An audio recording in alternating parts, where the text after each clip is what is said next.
গল্প সইতে নাহি পারি। কলমে রিমা বিশ্বাস।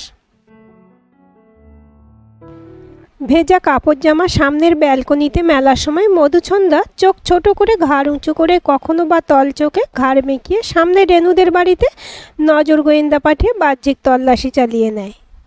ব্যালকনি তারে হলুদ সাদা গোলাপ গোলাপ ছাপা শাড়ি মেলতে মেলতে কানে ঠিক উড়ে এলো রেনুর মায়ের গলা। জোরে জোরে চেঁচাচ্ছে, রেনু চায়ের জলটা বসা, তখন থেকে বলছি, এবার ফোনটা রাখ, জল খাবার করতে করতে আমার দেরি হয়ে গেল। শুনেই মধুছন্দা ঠোঁট বেঁকে গেল। মরণ, এত বেলাতে জল খাবার! মধুছন্দা তো সেই কোন ভোর 5টায় উঠে চান পুজো সেরে জল খাবারের পাট মিটিয়েছে, আর এই এক রেনুরা আছে, বেলা নেই অবেলা নেই, কখন খাওয়া দাওয়া করে পারেও। নিজের নিপুণতায় তৃপ্ত হয়ে জামা কাপড় মেলার পর্ব মিটিয়ে ব্যালকনি থেকে ঘরে ঢুকে মধুছন্দা দেখে ডাইনিং টেবিলে বসে চা খাচ্ছে অচিন্ত। বুবুনের ঘরে উঁকি মেরে দেখে খাটের উপর খবরের কাগজ মেলে তাতে নজর ফেলেছে বুবুন, সঙ্গে পা নেচে চলেছে আপন ছন্দে। তন্নি গায়ে কার্ডিগান চাপিয়ে ড্রয়িং রুমে অচিন্তর কাছে চলে এলো সোজা। 200 টাকা দাও তো বাবা। মধুছন্দার ভুরু জড়ো হলো। কেন, 200 টাকা দিয়ে কী হবে? দরকার আছে। সেটাই তো জানতে চাইছি। বললাম তো দরকার আছে। দরকারের খোলসা না করেই তন্নি বেরিয়ে গেল।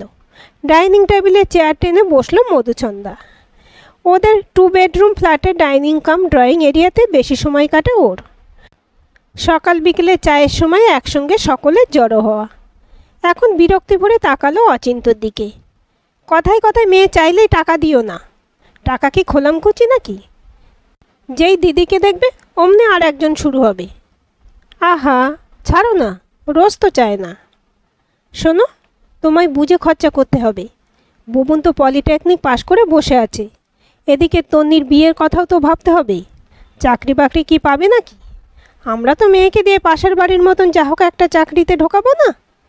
বলে কল সেন্টার, শুনলেই কলগাল লাগে। কি বলো কি? যা বোঝো না তা নিয়ে কথা বলো কেন? বিরক্ত হলো অচিন্ত। চায়ের কাপে শেষ চুমুকটা দিয়ে উঠে দাঁড়ালো। চাকরির বাজার খারাপ, সে আজ থেকে নয়, এর মধ্যেই লড়ে যেতে হবে। আর কল সেন্টার একটা প্রতিষ্ঠান, সেখানে তুমি কী সব উল্টোপাল্টা জিনিস বলছো? হ্যাঁ? গলার স্বর ঈষৎ কর্কশ হলো অচিন্তর। যাই বলো বাবা, আমি মেয়েকে দিয়ে রাত বিরেতে চাকরি করাবো না। সে রেনু কি চাকরি করে আমার জানার দরকার নেই। আমি যা দেখি তাই বলি। পরশু রাতে দেখি একটা ছেলে বাইকে করে পৌঁছলো, আমি বাপু বরদাস্ত করব না। লম্বা শ্বাস ফেললো অচিন্ত। ভিতরের ঘরে ঢুকে ওয়ার্ড্রপ থেকে শাল বের করে গায়ে জড়ালো। ডাইনিং টেবিলে বসে মধুছন্দা। সেদিকে আর দৃকপাত না করে অচিন্ত দরজার পাশে রাখা জুতোর র্যাক থেকে চটি জোড়া বের করে পায়ে গলিয়ে বেরিয়ে গেল। মধুছন্দা ঠোঁট মেঁকে গেল। কারো সঙ্গে দুদণ্ড কথা বলার জো নেই তার। যে যার জগতে মত্ত। আজ রোববার, উনি গেলেন পাড়ার চায়ের দোকানে। ওখানে পান বিড়ি ফুঁকবে আর আড্ডা দেবে। ফ্রিজের ওপর দেয়াল ঘড়িতে নজর পড়ল মধুছন্দার। বেলা 11:30। এখনই বুবুন বেরোবে ওর অকাজের বন্ধুগুলোর সঙ্গে গুলতানি মারতে। বাপ বেটা আড্ডার জগতে ভালো নাম কামিয়েছে। তন্নিটা যায় একটু পদের, 4টে টিউশন করে টাকা রোজগার করে। তাও আজ 200 নিল কেন কে জানে। কলিং বেলে ডাক পড়তে দরজা খুলতে উঠল মধুছন্দা। দরজা খুলে দেখে পাশের ফ্ল্যাটের গৌরী মাসিমা, হাতে রেকাবি, হাসি হাসি মুখ। রাঙা আলুর পান্তুয়া করেছিলাম। আরে আসুন মাসিমা, বলল মধুছন্দা। বয়স্কা মাঝে মধ্যে আসে মধুছন্দার কাছে, সঙ্গে মালপোয়া, ফুলকপি সিঙাড়া আর গরম গরম খবর বাঁধা। ডাইনিংয়ের চেয়ার টেনে মধুছন্দা বসতে দিল মাসিমাকে। এই গৌরী মাসিমার কাছ থেকে 7 দিনের মনের খোরাক তো মধুছন্দা পেয়েই যায়। রেকাবির ঢাকা সরিয়ে চোখ গোল করল মধুছন্দা। বাব্বা, দেখেই লোভ হচ্ছে। গৌরী মাসিমা মেটে খাঁটো ফর্সা চেহারার বয়স্কা, মুখখানা বেশ মিষ্টি। চাপা স্বরে বললেন, শুনেছ? মধুছন্দাও গলা নামালো। কি বলুন তো? মাসিমা গলার স্বর এমনভাবে নামালেন তাতে স্বর নাকি হয়ে গেল। তবে ওদের বন্ধ ড্রয়িং রুমে এত সচেতনতার দরকার তেমন ছিল না, তাও স্বর বদলালো। দাসবাবুর মেয়ে তো মনে হয় ডিভোর্স খেয়েছে। হ্যাঁ? প্রায় 1 মাস হলো বাপের বাড়ি। শাঁখা পলা নোয়া কিছুই নেই হাতে। হা কপাল, বিয়ের তো বছর ঘুরল না। প্রেম করেছিল না? বৃদ্ধা হাসছে মিটিমিটি। মধুছন্দা মুখটা ঝোঁকালো বৃদ্ধার দিকে। এই রেনুর কি খবর বলুন তো? রকম সকম কেমন যেন। মধুছন্দার কথায় সুর টানল গৌরী মাসিমা। যেমন মা বাপের শিক্ষা, কোনো কন্ট্রোল নেই। এটা আপনি একদম খাঁটি কথা বলেছেন। দিন রাত ছেলেদের নিয়ে ঘুরছে। রূপটা কি এমন? ওই তো ধ্যাঙ্গা চেহারা। তার চেয়ে তোমার তন্নি অনেক সুন্দর। মধুছন্দার মুখে প্রসন্নতা চেয়ে গেল। আশীর্বাদ করুন, যাতে সৎপাত্রে দিতে পারি। গৌরী মাসিমা ঠোঁট ছড়িয়ে হাসলেন, তবে মুখ ফুটে আশীর্বাদটুকু আর দিলেন না। মধুছন্দা ভিতরে ভিতরে গাল পাড়ল গৌরী মাসিমাকেই। বুড়ি হারামজাদি, আমার ভালো কি সইতে পারবি? এখন যদি আমার তন্নি চাকরি পায়, তখন তো জ্বলে মরবি মাগ। যাক, সেসব গালমন্দ। এখন আপাতত মধুছন্দা রান্নাঘরে পেঁয়াজ রসুন কুচোতে বসেছে। তখনই বাইকে ভ্রুম ভ্রুম শব্দ আর রেনুর গলার আওয়াজ পেয়ে জানলা দিয়ে উঁকি মারল। উঁকি মারতেই চোখ কপালে উঠেছে। মনে একটা অঘটন হওয়ার পূর্ব সংকেত কলিং বেল বাজাচ্ছে। তাতে শরীরে ছুটছে বৈদ্যুতিক আনন্দ।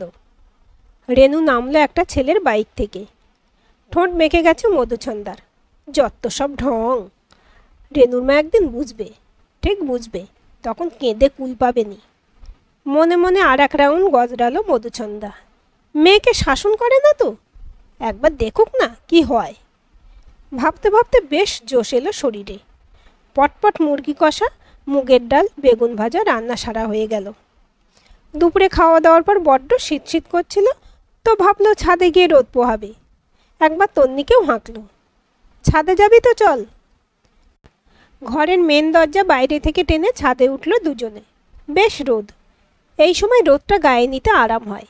মধুছন্দা মৌরি চিবোতে চিবোতে এদিক ওদিক দেখতে চোখ পড়ল সামনের বাড়ির রেনুর মাও ওদের ছাদে। তার দিকে তাকিয়ে গলা চড়িয়ে বলল, কি গো দিদি, রোদ পোয়াচ্ছ? রেনুর মা হাসল। রেনুকে আজ দেখলাম বাইকে করে একজনের সঙ্গে। কোথায় গেছল? প্রশ্ন করল মধুছন্দা। আর প্রশ্ন করলে ভাবল বেশ বেকায়দায় ফেলল রেনুর মাকে। বাইকে আসতে দেখলে? ওপাশে ছাদ থেকে চেঁচালো ভদ্রমহিলা। দু ছাদের দূরত্ব বেশি নয়। দুজন যদি ছাদের কার্নিশ ঘেঁষে দাঁড়ায়, তবে সামান্য গলা তুললেই কথা বলতে পারবে। মাঝে মাঝে ঠান্ডা মেশানো হাওয়া রোদ ছড়ানো ছাদে ঘোরপাক খাচ্ছে। তখনই শিরশির করছে হাত পা। তাও রোদটা ঠান্ডাটা দমিয়ে দিচ্ছে কিছুটা। ওপাশে রেনুর মা মাথায় চিরুনি চালিয়ে বললেন, ও তা দেখতে পারো, আজ বিট্টু এসেছিল। ওরা নিউ মার্কেটে গিয়েছিল। বিট্টু? মধুছন্দা চমকালো। সে তো তোমার ছোট বোনের ছেলে। এমন দাড়ি গোঁফ হলো কবে? রেনুর মা হাসতে হাসতে মাথায় চিরুনি চালিয়ে যাচ্ছে। হ্যাঁ গো, বিট্টু এবার কলেজে ফাইনাল দেবে। বিসিএ করছে। ও, নিরাশ হলো মধুছন্দা। ফিরে এলো ছাদের মধ্যিখানে। তন্নি কমলা লেবু ছুলে খাচ্ছিল। মেয়ের সামনে এসে দাঁড়ালো। সকালে নাকি বিট্টু এসেছিল। কাল রাতেরটা জিজ্ঞাসা করলাম না। হুম, আমার তো লজ্জা আছে, তা ওদের নাই বা থাক। তোমার কি মা? তারপর ওসব মেয়ের রকম আলাদা। 10টা ছেলেকে ঘুরিয়ে ছেড়ে দেবে। এইচএস পড়ার সময় আদিত্য নামের একটা ছেলের সঙ্গে কি লটঘট। এখন তুমি বলছো নতুন কাউকে জুটিয়েছে, বলল তন্নি। আদিত্য? কপালে ভাঁজ পড়ল মধুছন্দার। কই, আগে তো শুনিনি। আরে বললাম তো, সেই এইচএসের সময়। ও, তা কি করতো সে? রেনুদি তো আমাদের থেকে 3 বছরের সিনিয়র ছিল। তখন আমরা 9-এ পড়ি। ছেলেটা তখন ইঞ্জিনিয়ারিংয়ে পড়ছিল। এমনটাই তো শুনেছিলাম তখন।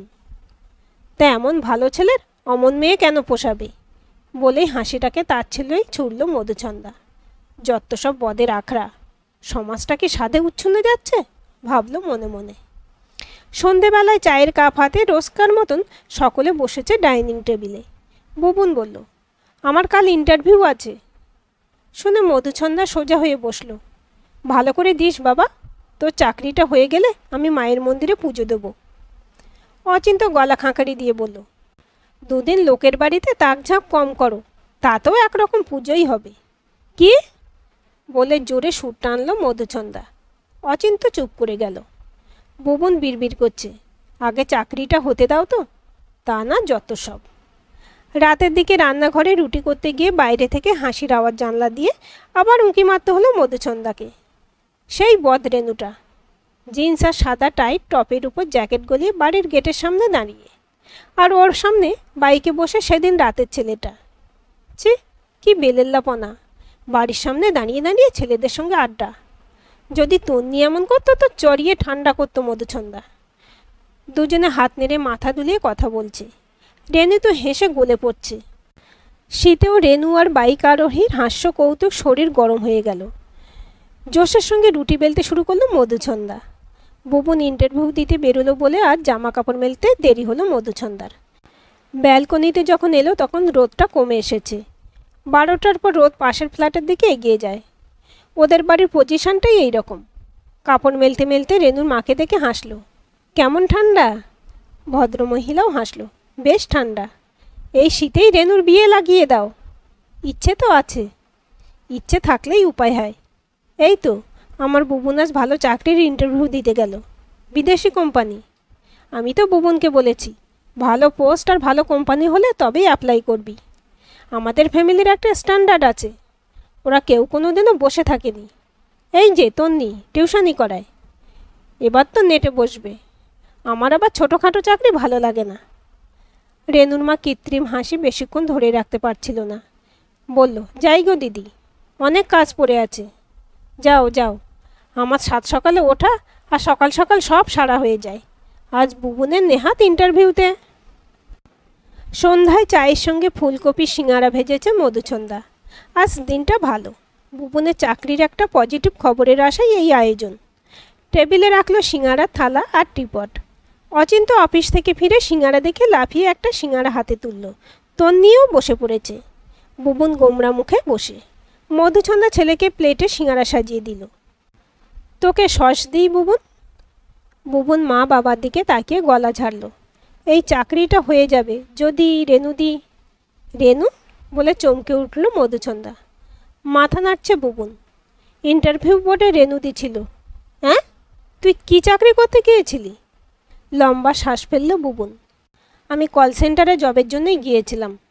ওখানে গিয়ে জানলাম রেনু রায়চৌধুরী ইন্টারভিউ বোর্ডে আছে। অনেক দিন তো ওই কোম্পানিতে কাজ করছে। মাঝেই MBA নাকি আরও কী সব কোর্স করে উন্নতি করেছে। থাম, রেনুর গান গাইতে হবে না। তুই কেন কল সেন্টারের কাজে গিয়েছিলি আগে বল? চড়া সুরে জিজ্ঞেস করলো মধুচন্দা। যা পাবো তাই তো করব। পলিটেকনিক পাশ করে কোথাও চান্স পাচ্ছি না বলে ঘরে বসে থাকবো? আমার ইন্টারভিউ তেমন ভালো হয়নি। তুমি অত ইগো ছাড়ো। আর রেনু অ্যালার্জি নিয়ে বসে থেকো না। রেনুদিকে বললে যদি ও রেকমেন্ড করে তবে আমার চাকরিটা হয়ে যায়। কোম্পানিটা অনেক বড়, অনেক সুযোগ আছে। আজ রেনুদি এত উন্নতি করতে পারলে লেগে থাকলে আমিও পারবো। মাথায় হাত দিয়ে চেয়ারে বসে পড়েছে মধুচন্দা। হাতটা কাঁপছে তিত্তির করে। বুবুন সশব্দে চেয়ার ঠেলে দুমদাম পায়ের আওয়াজে ওর ঘরে ঢুকলো। ওর যাওয়ার বেগে ঘরের দরজার পর্দাটা পাক খেয়ে খেয়ে ঘুরছে। তাতে দরজার পাশে স্থিরভাবে দাঁড়িয়ে থাকা স্ট্যান্ড ল্যাম্পে টুপিটা নড়ে গেল। খানিক বাদে জ্যাকেট গলিয়ে দরজায় দরম দরম শব্দ করে ঘর থেকে বেরিয়ে গেল বুবুন। ওর দরজা বন্ধের শব্দে বাড়ির ভিতরটা কেঁপে গেল মৃদু। শোকেজের কাঁচে মৃদু কম্পন হলো। অচিন্ত ধীর স্বরে বলল, রেনুর সঙ্গে নয় একবার? বিস্ফারিত চোখে অচিন্তকে দেখল মধুচন্দা। কিন্তু মেজাজ রাগ আর রেনুর উপর বিদ্বেষের দুর্গ টলল। শাড়ি চেঞ্জ করে মাথার চুল আঁচড়ে মুখে ক্রিম ঘষে মধুচন্দা পৌঁছল রেনুদের বাড়ি। মধুচন্দাকে দেখে রেনুর মা হাসলো একগাল। এসো। মধুচন্দা হাসলো আলগাভাবে। বসলো ওদের ড্রয়িং রুমে। রেনুর মায়ের দিকে চেয়ে বলল, রেনু আছে? এইমাত্র ফিরল অফিস থেকে, ফ্রেশ হয়ে আসছে। চা করি? না না, খাও না, রেনু তো খাবে। রেনুর মা চা করতে যেতে মধুচন্দা চুপ করে বসে দেখছিল এদিক ওদিক। এত বেলা করে ঘুম থেকে উঠেও ঘরদোর ভালোই পরিষ্কার রেখেছে রেনুরা। ধুলো নেই একটুকু। বুক সেলফে বই আছে অনেক। সামনে কাঁচের টেবিলে আঙুল দিয়ে চাপ দিল। এখানে ধুলো আছে। টেবিলের নিচে খবরের কাগজগুলো এলোমেলো। গোছ করা না ডেটে ডেটে সাজানো? একবার দেখবে? নিষ্পিস করছিল মধুচন্দার হাত। রেনুর মা চায়ের সঙ্গে ফ্রুট কেক নিয়ে এলো। এসব কেন? আমি খেয়েই এসেছি। ইতস্তত করে প্লেট নিল মধুচন্দ্রা। নয় আর একবার খেলে, তুমি তো রোজ রোজ আসছো না, বলে রেনুর মা বসলো মধুচন্দ্রার পাশে সিঙ্গেল সোফায়। সকালে তুমি রেনুর বিয়ের কথা বলছিলে না? আরে সে তো এমনি, ছোট থেকে রেনুকে দেখেছি, ও তো আমার মেয়ের মতন। রেনুর মায়ের মুখে প্রসন্নতা, জল জ্বলে চোখে বলল, জানি গো, তোমরা সবাই ভালোবাসো রেনুকে। ওর বিয়ে একরকম ঠিক, ছোট থেকে একজনকে পছন্দ করত, আদিত্য নাম ওর। তা আজকালকার ছেলে মেয়ে বলে বিয়ের পর বরের সঙ্গে ঘুরলে দোষের নয়, আর যাকে বিয়ে করব জানি তার সঙ্গে মেলামেশা করে যাচাই করব না তার সঙ্গে বাকি জীবন কাটাতে পারবো কি না। বলে নাকি সাঁতার না শিখে জলে ঝাঁপ দিলে ডুবে মরতে হবেই। তাই যার সঙ্গে সারাটা জীবন থাকবো তাকে ভালো করে বুঝে না নিলে ম্যাচিওর মানসিকতার মেয়ে হয়েও নাকি চোখ বুজে সংসার করতে পারবে না। তা আমি এখনকার মেয়েকে কি বোঝাবো বলো? ওরা এমনিতেই বোঝদার, পরে তো নইলে আমাকেই দুষবে। ঠিকই তো, ঠিকই তো। টুকটুক মাথা নাড়ালো মধুচন্দ্রা। মেরুন রঙা হাউস কোট জড়িয়ে এলো রেনু। আরে কাকিমা, কি নসিব আজ আমাদের। হাসতে হাসতে বসলো রেনু। মধুচন্দ্রা হাসলো আলতোভাবে, আমতামতা করে বলল, বলছিলাম কি রেনু, তোর ভাইয়ের চাকরিটা একটু দেখবি? ভাই? বলে ভুরু কপালে তুলল রেনু। বারে, তোর নিয়ে তোকে আমি কোনো দিন আলাদা ভেবেছি? বুবুন তোর ভাই না? ও, হাসলো রেনু, আসলে ওর স্পিকিং পাওয়ারটা কম। তাহলে কি তুই? না না, তুমি চিন্তা করো না কাকিমা, আমি দেখব, হয়ে যাবে হয়তো। হয়তো না রেনু। রেনুর হাতটা চেপে ধরল মধুচন্দ্রা। তোকে করতেই হবে। রেনু হাসলো। বুবুন অ্যাপয়েন্টমেন্ট লেটার হাতে মধুচন্দ্রাকে প্রণাম করলো। মা, রেনু দেখে মিষ্টি খাইও। শুনে মধুচন্দ্রা ঠোঁটটা বেঁকে গেল। তুই বোকার মরণ, চাকরিটা তোর এমনিই হয়ে যেত, শুধু শুধু আমাকে রেনুর কাছে পাঠালি। এখন এমন ভাব করবে যেন ওই সব করলো। ওই তো করলো। বুবুন হতবাক। ঠোঁট দুদিকে বেঁকালো মধুচন্দ্রা। থাম, তুই কি মূর্খ? পলিটেকনিক পাশ করা ছেলে, ওর কোম্পানি তোকে পেলে ধন্য হয়ে যাবে। বলে ব্যালকনিতে চলে এলো মধুচন্দ্রা কাপড় তুলতে। রেনুদের বাড়ির গেটের সামনে ডেকোরেশন করা গেট। আজ রেনু আদিত্যর এনগেজমেন্ট। বাড়ি ভাড়া করে অনুষ্ঠান হচ্ছে, এই বাড়িও সাজিয়েছে। মধুচন্দ্রা ঠোঁট আবার মাকালো। যত সব ন্যাকামি, এনগেজমেন্টের এত ঘটা, শেষে দাসবাবুর মেয়ের দশা না হয়।